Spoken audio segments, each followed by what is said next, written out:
Last week I tweeted something about AI filmmaking. I did not realize that you don't fuck with the movie mafia on Twitter. So there's this film critic Sucharita who had written that some movie festival is being cancelled and it's like a big deal. And some kids, these guys are hosting an AI filmathon, a hackathon to make films. I responded with AI filmmaking is art. As much as Anmol does not agree with me, I don't disagree that it's not art. It's terrible art. and then some people started like piling on to me. It was not that serious till this time. Art people are so depressed in life, and you give them Anything. some fodder, they will go crazy on it. My point was that these are tools, okay? Humans can also create slop, and they do create slop right now. It did not come out like that. Everyone started dunking on me, which is kind of okay. I mean, it keeps happening from time and again. I'm not on the side of the tech bros. I'm not on the side of the film bros. AI in art is gonna become a bigger thing. Biggest concern with this whole AI filmmaking hackathon festival, whatever, is that it doesn't have anyone who's actually from the art world.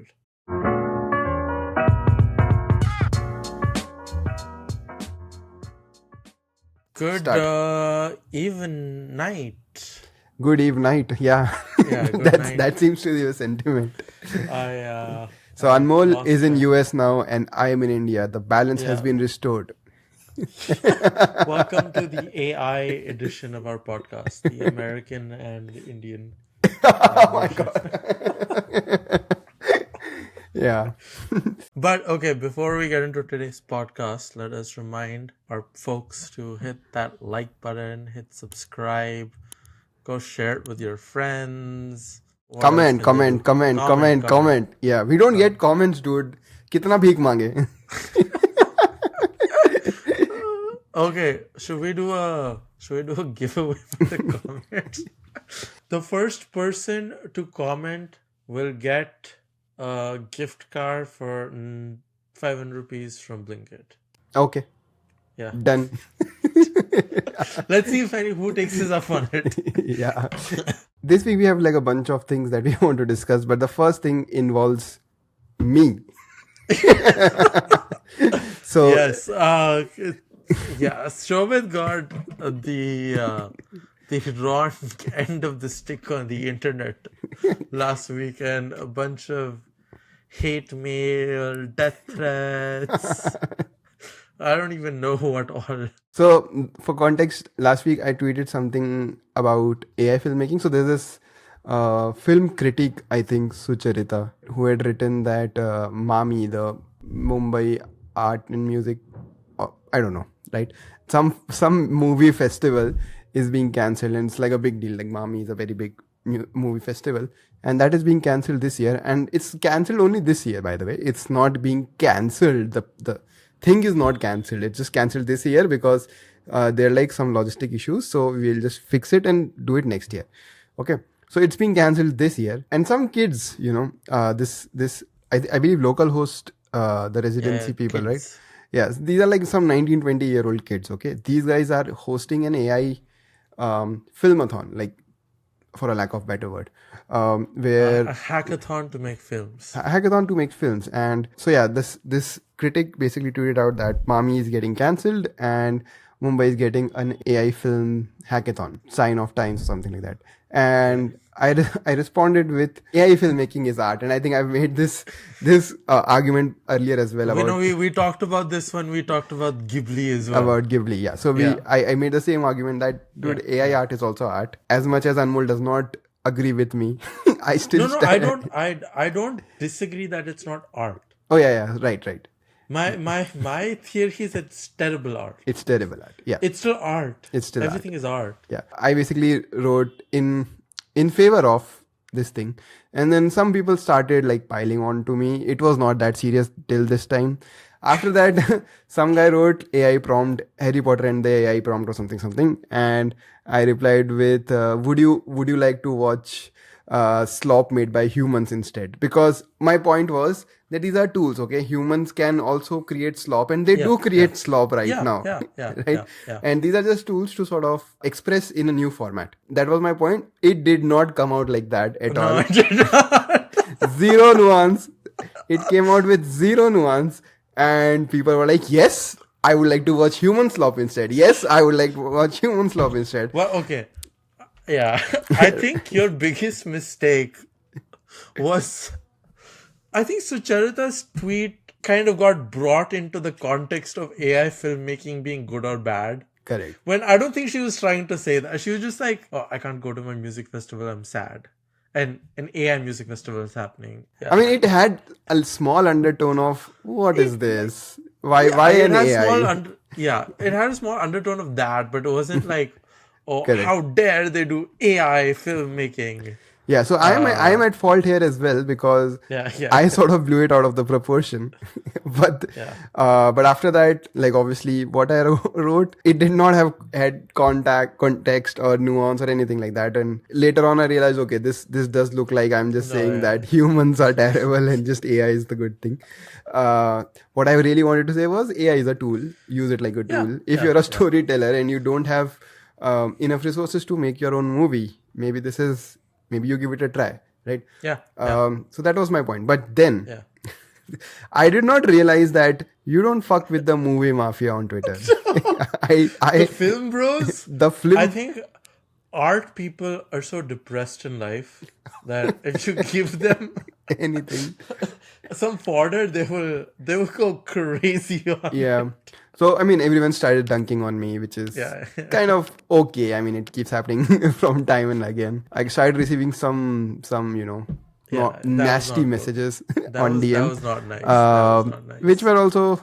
I mean, it's fine. It keeps happening. Not a big deal. I just muted my tweets and I moved on. Every once in a while, when I would log on to Twitter, I would just see one of my tweets in in my For You tab, and I would just see that somebody has quote tweeted it or somebody has screenshotted it, and then maybe somebody is replying to it, and I'm just seeing that reply for some reason on my feed. It sort of kind of got a little toxic, and yeah, I mean, the film bros just started dunking on me. So at the end of the day, I was like, okay, guys, I admit defeat.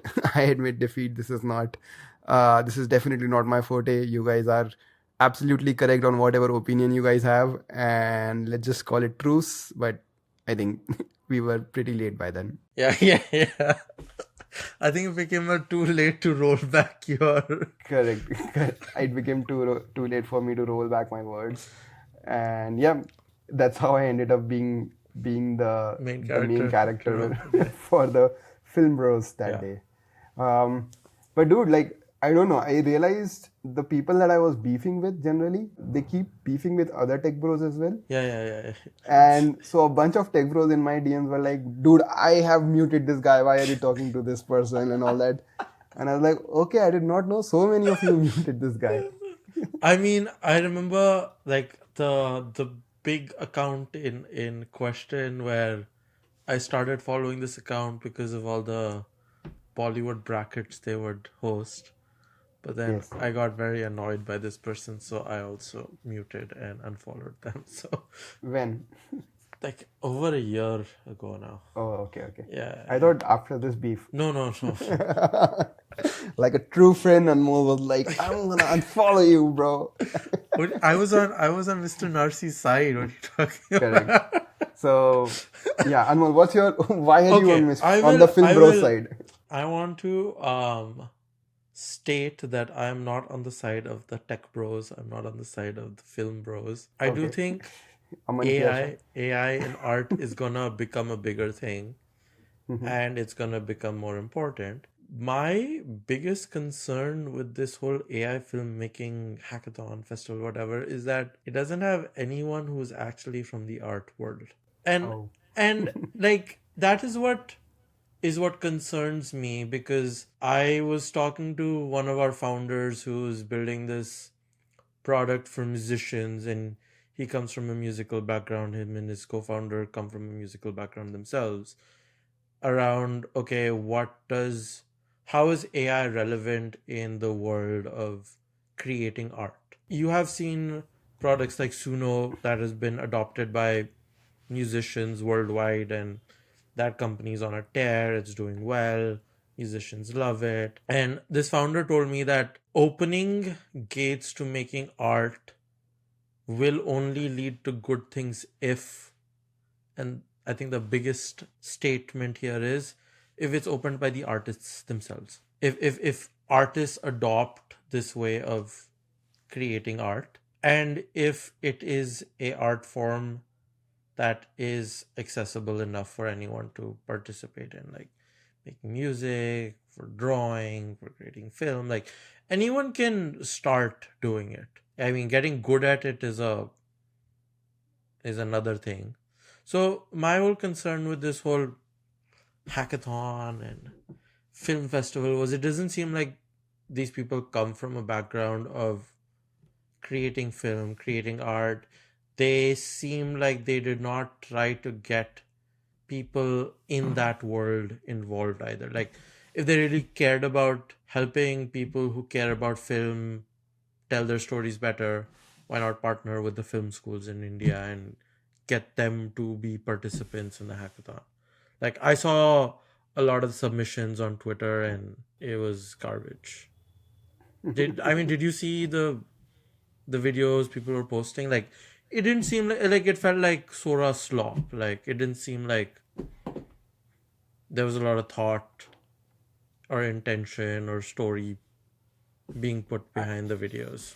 I mean, so I saw, I think, a couple of them, and they were just, yeah, I mean, not entertaining. Yeah, I yeah, would put exactly. it that way. Like if it was actually like well done, I would not have been upset about it. But there was no quality stuff being shown or produced or created, which is where I am like, okay, like I don't think anything's gonna come out of this. Like, tech bros can go try to run this festival, but I don't think people are gonna care very much. Yep, makes sense. I mean, yeah, at the end of the day, it needs to be about filmmaking rather than AI. AI Yeah. should be treated as a tool. Yeah. And if that is not the case, it's pointless. It's just AI for the sake of AI, which is obviously not what Yeah, anybody yeah. wants. Yeah. Like, I mean, like there's vibe coding hackathons. Okay, like who can make the best vibe coded app? Those aren't hosted for like who can build the best product, because I think even we as engineers know that, like, hey, okay, AI encoding is gonna help us move faster, do things that we couldn't do before, but like we aren't, at least right now, changing entirely how we build products at scale. Right. It's same thing with art. Like, I think AI is gonna be big in visual effects and dubbing probably, and all these other areas which are behind the scenes, but it's probably not going to change the way we create film right now. Right now being the keyword. Yeah, I agree. yeah.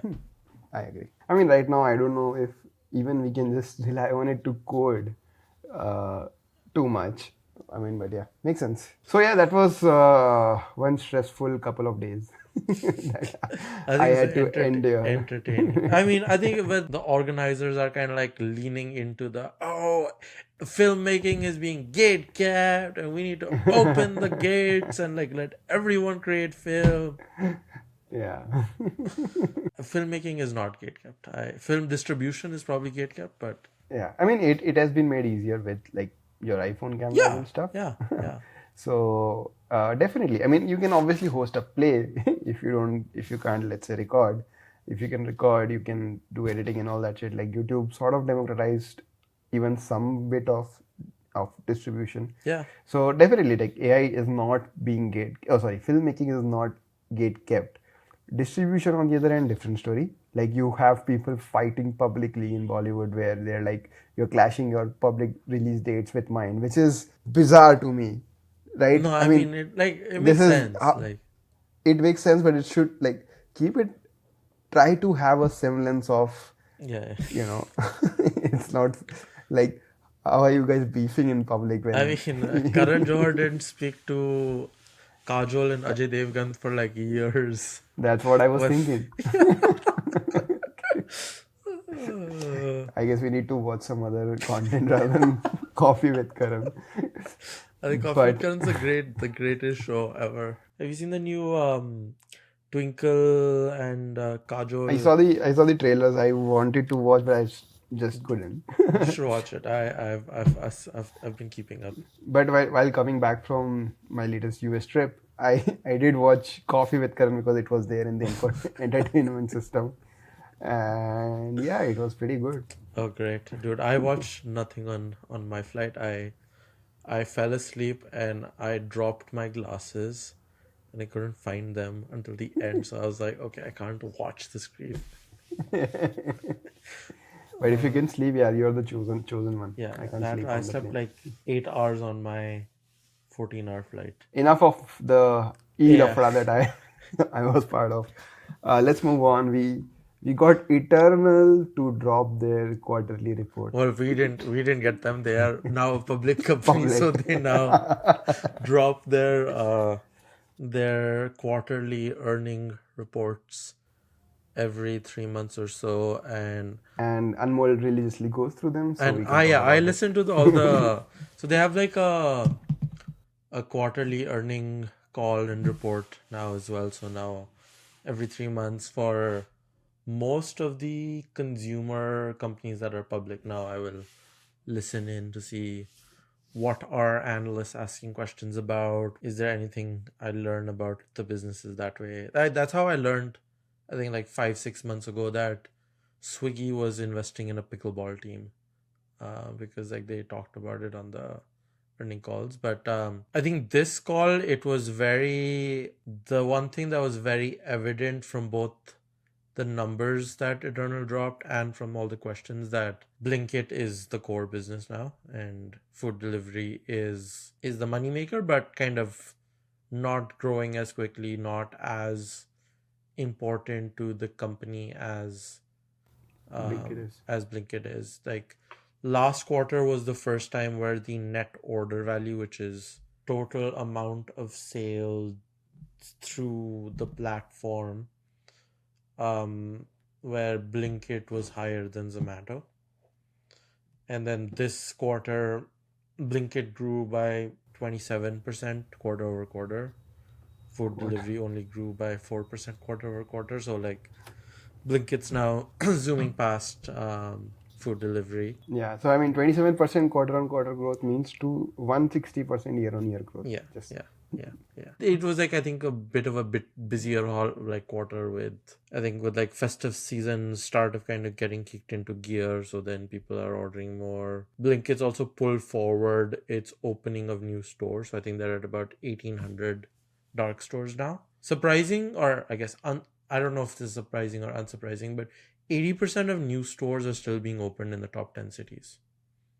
So I think it's still yet to be seen that how deep Blinkit truly goes into like the non-metros in tier 2 cities, because something that one of the leadership team said on call is that there is no like real difference between the CAC of acquiring a metro customer versus a non-metro customer. Metro customers tend to pay more for products because they have a larger set of SKUs of more premium products. So it seems like right now Blinkit is still more so constrained towards your top 8, 10, 12 cities. The other thing that was really new for Blinkit this quarter was, I don't know if you read, but they've gone from being a marketplace model to a inventory model. Did you see I that? did. Yeah. Yeah, I did. So I think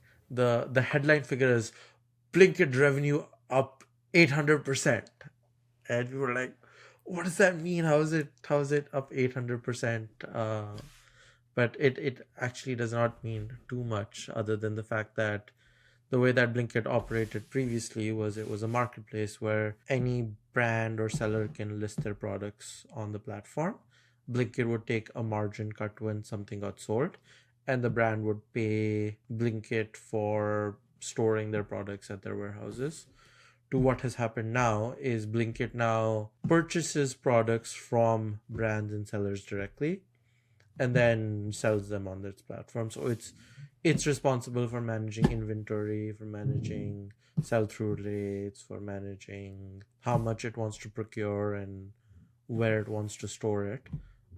So all the revenue of the MRP and the costs of the products that are sold are recognized as revenue for the company now.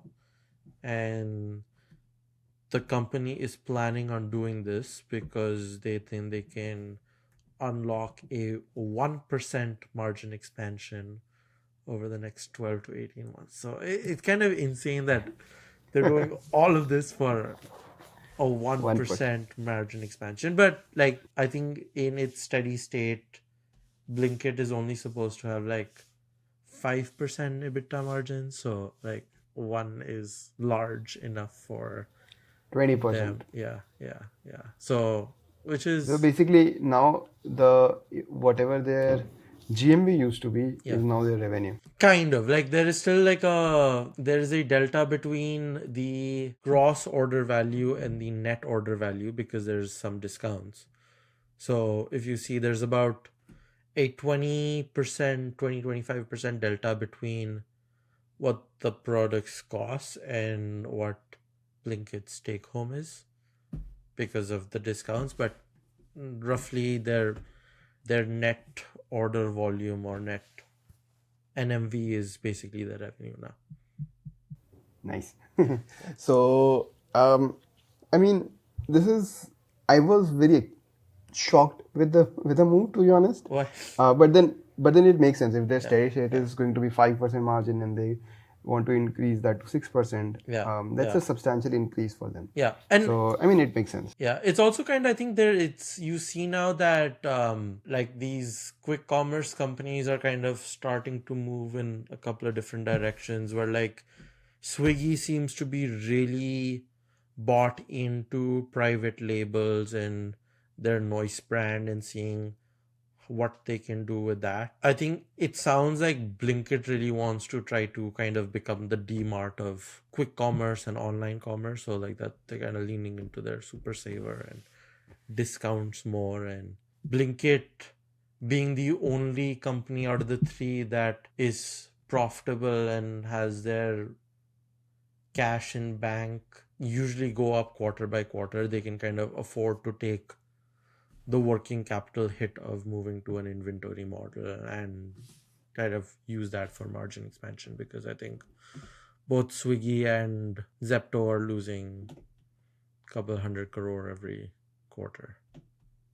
Makes sense. Yeah. Anything And else you then found interesting? yeah, the last thing was this was kind of snuck into the shareholder report, but District is expanding to the UAE, which I thought was really interesting because I think Zomato always like has gone abroad, has pulled back, has gone abroad, has pulled back, has gone abroad, has pulled back. So this is kind of the latest foray into Yeah. going abroad, because Zomato started as a restaurant aggregation business, and then they were like, okay, we have to make this a global business. So they went worldwide, and they shut all that down. Then did you know they used to run food delivery in Dubai? Yep. Okay, that's how. I did know for some reason, but Yeah, yeah, I and have then I have a scoop as well for you. oh wow, I don't know if it was in the report though. what? But regarding District, I found out from a couple of my friends, somebody else as well, that they are getting into the business of Playo. Oh really? Oh Yeah, wow, so they're going to allow you to book courts in your own interesting, city and go interesting. and play for an hour. So I don't know if you remember, Zomato had acquired this company called Fitzo, Yes. and then they sort of let it Didn't they sell like it? I don't know what happened, but basically Fitzo was kind of like a subscription for Yeah. a bunch of sports places that you can go and play once you buy the subscription.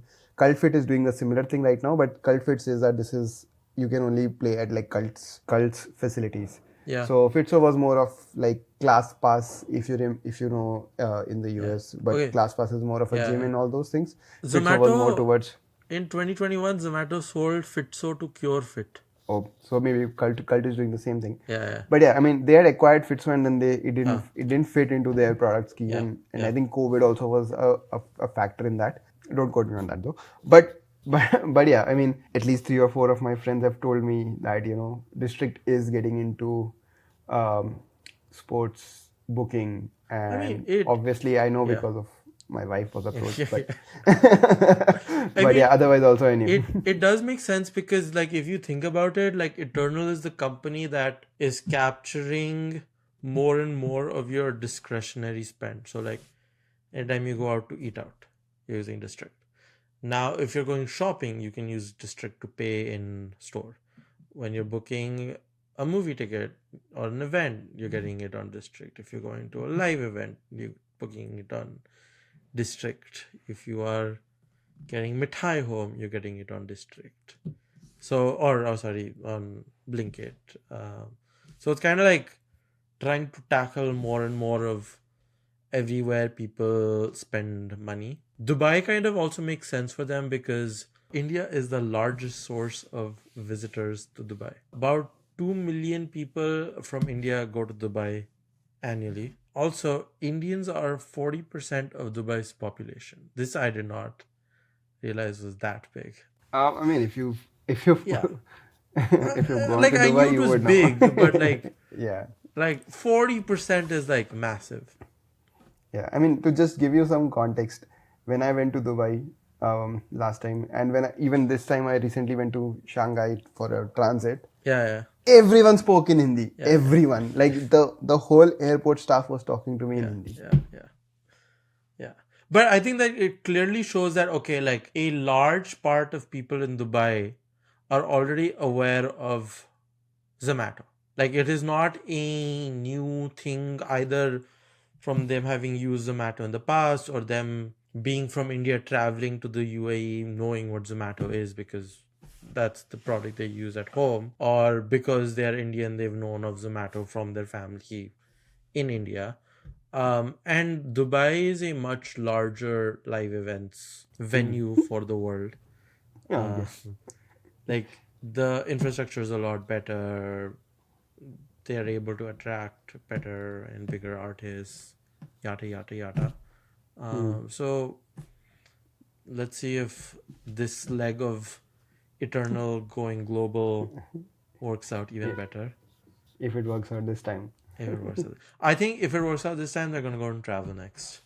Like if people are going from India to UAE to go to live events and booking it on Zomato, then why would you not also capture the flying demand? Like that seems like the next big chunk of discretionary spend that Zomato can kind of eat away at, and then you Makes tack sense. on hotels and whatnot. So eventually they should become the everything company. Yes. I think like I mean like essentially if they can take away like I know Cred's also been trying to do travel now, but it seems like travel might fit more neatly within Eternal than Cred. If they are really serious about getting the discretionary spends, they need to start an FNO business. No, no, that's not happening. Because that would mean they're going to be regulated by SEBI, and I don't think they want to be regulated by SEBI. Aren't they already regulated now? No, they don't have any. They've given up all their licenses to No, financial. no. So I mean, they are a public company, no? So Well, SEBI okay, would yeah. They're like anyway but be then if they're interested. yeah. But if they're regulated by SEBI as like a market participant, having like issuing demat accounts and stuff like that they're not. Makes sense. I saw this article from you from like a couple of weeks back, and I've been meaning to discuss this over the pod, but like we just somehow we just stuck in. Keep getting distracted by other important news. Correct. So you wrote something about unicorn hunters or hunting. Yes, yes. Let's just hear from the horse's mouth what it's about, or the unicorn's mouth. Cool. I read this post by this guy who works for DST Global, which is like a global growth fund, and he was trying to do analysis of like who leads all the Series A's for companies that become $5 billion companies globally. And I think what he was trying to drive at was there's only like very few firms that have a very high hit rate across the world. And I was like, I think India में same ही होगा, तो मेरे पास traction access है, तो why don't I try to do the math around this? And I think what people realize or like don't realize in venture is that it is not everyone wants to democratize it and बोलो सबको founder बनना चाहिए, ये करो वो करो, but ultimately मतलब there's very few companies that actually are important, and everything else is, it does not matter for venture firms for their returns. Like Venture outcomes. Yeah.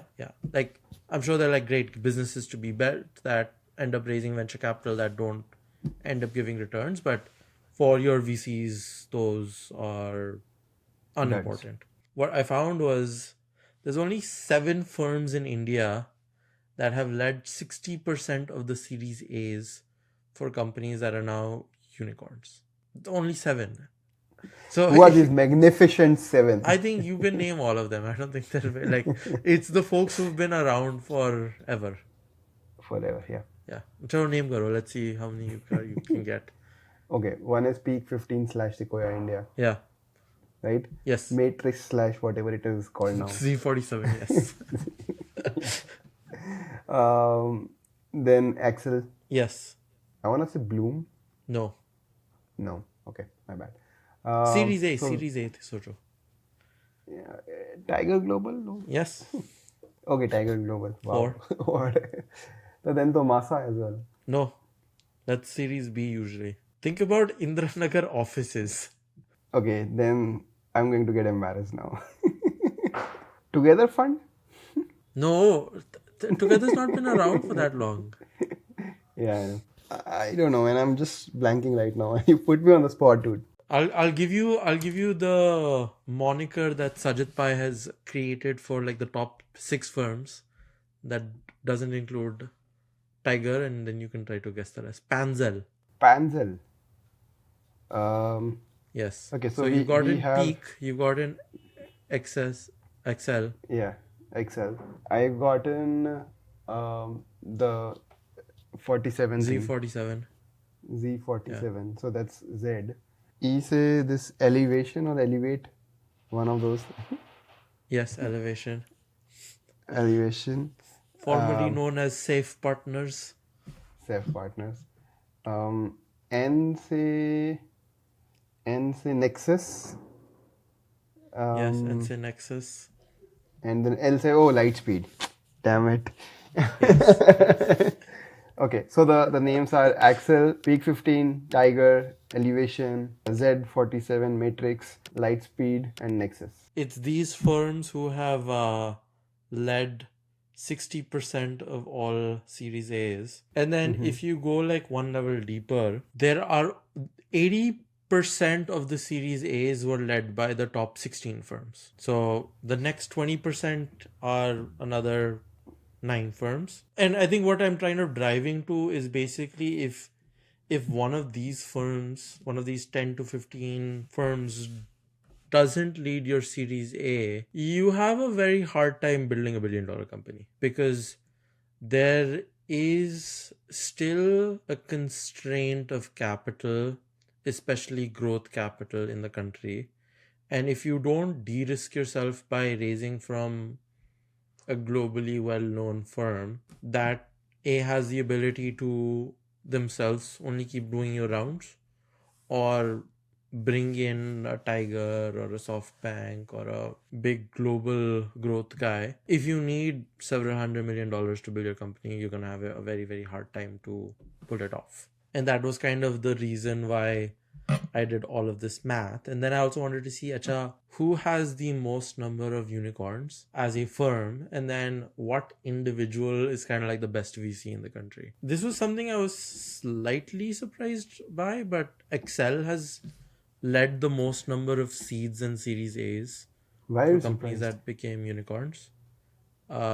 Peak is second, and then everyone else is kind of mixed in for 3rd through 10th. So Excel has done 18 seed and Series A investments. Peak has done 14.